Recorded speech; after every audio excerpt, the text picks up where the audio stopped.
अस्सलामुअलैकुम नाज़रीन, ईद सां गॾोगॾु तव्हांजे लाइ हिकु वॾी ईदी। टिनि वॾनि सियारनि जूं नज़रूं तव्हांजे सितारनि ते पइजी रहियूं आहिनि, जंहिं सबबु दौलत जी बारिश थींदी नज़र अची रही आहे ऐं इहो 30 जून ताईं जारी रहंदो। हलो त हली ॾिसूं ही सियारा तव्हां ते कहिड़ो असरु विझी रहिया आहिनि। नाज़रीन, 3 सेजा 3 सितारा लिब्रा, मीज़ान, स्कॉर्पियो, अक़रब, सेजिटेरियस, कौस। लिब्रा मीज़ान तव्हांजे 12हें घर में 3 सियारनि जी नज़र पवण करे 12हों घर जो एक्टिवेट थियण, ख़र्चा वधंदा, ख़र्चनि ते कंट्रोल करियो। ॿाहिरि वञण जो दौरो थी सघे थो, ॿाहिरि वञी कारोबार जॉब करणु मुमकिन थी सघंदो। उतां ज़बरदस्त पैसो कमाईंदा। को बि हुनुर तव्हां वटि आहे, जेकॾहिं तव्हां सिंगर आहियो, डांसर आहियो या एक्टर प्रोड्यूसर आहियो, तव्हांजे हुनर जी मुआशरे में इज़त वधंदी, रिवार्ड मिलंदा, उनखे प्रोफेशन तौरु इस्तेमालु करे सुठो पैसो कमाए सघंदा। स्कॉर्पियो अक़रब 12हें घर जे एक्टिवेट थियण सां ॿाहिरि जे मुल्क जो दौरो त थींदो, पर ख़र्चो वधंदो। बग़ैर सोचे सम्झी तमामु घणा ख़र्चा कंदा। 6हें घर जो एक्टिवेट थियणु बीमारियुनि में इज़ाफ़ो आणींदो। इलाज में दवाउनि ते, डॉक्टरनि जे फीसुनि ते ख़र्चो थींदो।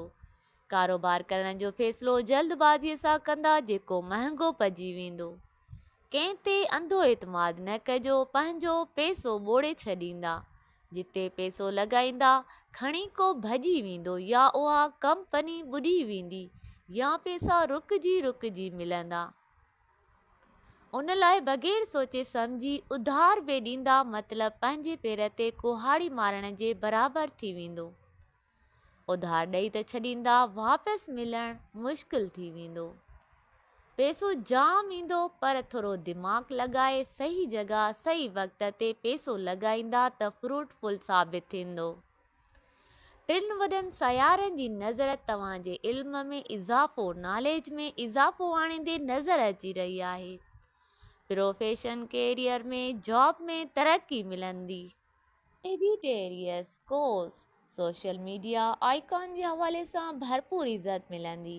फेमस थींदा, जॉब में तरक्की, सुठी पोस्ट मिलंदी, सैलरी अलाउंसेस मिलणु, ट्रांसफ़र थींदे नज़र अची रहिया आहियो। बॉसिस सां पिणु सुठी बॉन्डिंग थियण जो इम्कान आहे। बॉसिस जे वॾनि फ़ैसिलनि में पिणु तव्हां खां मशवरो वठण जे लाइ कॉल कई वेंदी। गवर्नमेंट जॉब जो मिलण बि मुमकिन थींदो। अकुलाणी ताक़त जो इज़ाफ़ो थियणु, फ़ैसिले करण जो पावर वधंदो, सम्झ में पिणु इज़ाफ़ो ईंदो। अहिड़ा फ़ैसिला कंदा जिन सां कारोबार में, जॉब में हर लिहाज़ खां भरपूर फ़ाइदा मिलंदा।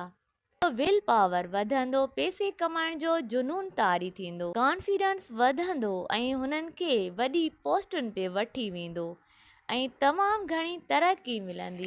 3 सितारनि जी नज़र पवण सां फुर्तीला थी वेंदा, एनर्जी ईंदी ऐं पाण खे तमामु घणो एक्टिव रखंदा, जेको तमामु घणो फ़र्क़ु आणींदो।